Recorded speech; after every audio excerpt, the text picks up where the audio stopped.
আমার ভারে বই গেছে। তুই সংসারের কিট খুলে পালাতে চাইবি, আর মা কি তোকে ছেড়ে দেবে? মা চাইবে তোকে আষ্টে পিষ্টে বেঁধে রাখতে। ধর্মপত্নীকে অকাজ করে শুধু মা মা করলে মা কি আর আসবে না? মা আসবে নে, আসবে নে। ওরে, মা হচ্ছে মহাকালের ধর্মপত্নী। স্বামী স্ত্রীর সম্পর্ক কি তা আমার মা ভালোই জানে। নইলে দেখিস নে, দুর্গা পুজো নবমী হতে না হতে মায়ের স্বামী কেমন ডমরু বাজিয়ে এসে হাজির হয় মাকে কৈলাসে ফিরে নিয়ে যাবার জন্যে। তুই নিজের স্ত্রীকে ভুলে পালাতে গেলি, আর ব্যাস মা তোরে জ্বরে ফেলে আটকে দিলে। আমি তো কাউকে অগ্রাহ্য করিনি ঠাকুর। কে বলেছে করিসনি? ধর্মপত্নীকে চিঠি লিখেছিস? তাহলে ওই জন্যই তো মা তোরে এমন প্যাচে ফেললে যে তুই ধর্মপত্নীকে ডাক পাঠাতে বাধ্য হলি। এখনো সময় আছে, শুধরে যা, আর ছটফট করিস নে অন্নদা।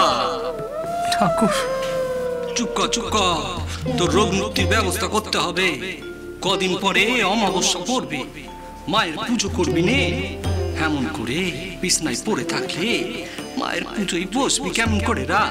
আমার তো সব দিক দেখে শুনে চলতে হবে রা, সব দিক দেখে শুনে চলতে হবে। আমি অমাবস্যায় মায়ের পুজো করব ঠাকুর, কিন্তু কি করে? আমি তো বিছানা থেকে নেমে সোজা হয়ে দাঁড়াতেই পারছি না। পারবি, পারবি। আমি তো সেই ব্যবস্থাই করছি। তোর ধর্মপত্নীর হাতে তোর জন্য ওষুধ আনাচ্ছি। জঙ্গলের ভিতরে পালকি থেকে নেমে মনি বসে ওষুধ নিয়ে তবে আসবে। ওষুধ এলে যত জ্বরই থাক, স্নান করে সেই ওষুধ মাথায় ঠেকাবি, বুঝলি? এখন আমি আসি রা, এখন আমি আসি। আর হ্যাঁ, যা যা বলে গেলুম ভুলে যাস না যেন।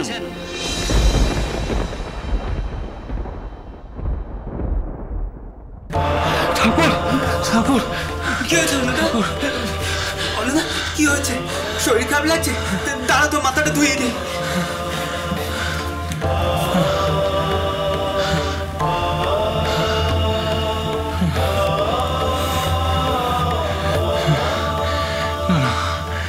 এই আধার রাতে জঙ্গলের মধ্যে দিয়ে আসবে কেমন করে?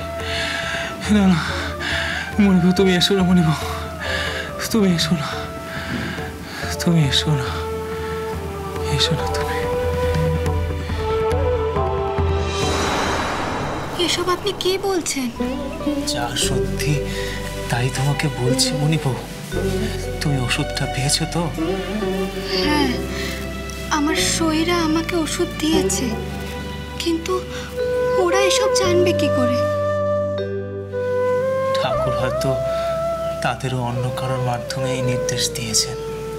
স্বয়ং ব্যাস বাল্মীকি যার লীলা বর্ণনা করতে পারেননি, আমি তার লীলা বুঝবো কি করে? কই ওষুধটা দেখাও।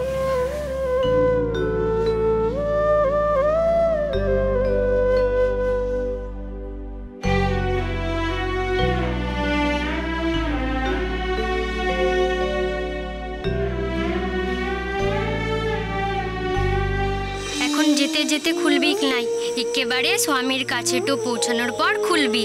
এই ওষুধটা তোর স্বামীকে খাইন দিবি, দেখবি সে ঠিক সেরে উঠবে।